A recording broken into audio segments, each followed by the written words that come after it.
આ શરીર કૃષ એવું થયું છે ને કે આખું ને આખું ધ્રુજે છે અને એની પોતળી છે ને એ એના શરીરને જરા જરા ઢાંકી રહી છે એ પોતળી. અને એવો ગરીબ સુદામા આજે દ્વારિકાના દરવાજા પર ઊભો છે, ધ્રુજી રહ્યો છે ને પેલા દ્વારિકાધીશના દ્વારપાળને કહી રહ્યો છે કે ભાઈ આ તમારો રાજા છે ને એ રાજા પછી છે, આ તો મારો છે ને નાનપણનો ભાઈબંધ છે, મારી સાથે ભણ્યો હતો સાદીપની ઋષિના આશ્રમમાં, અમે બંને સાથે ભણ્યા હતા.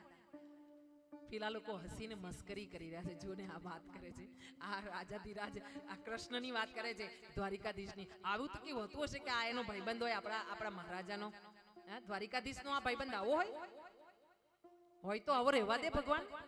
હા, પેલાએ બે હાથ જોડીને કીધું છે કે જાઓ ને, મારી પર દયા કરો ને, હું બ્રાહ્મણ છું, જઈને ખાલી આટલો સંદેશો આપો ને દ્વારિકાધીશને.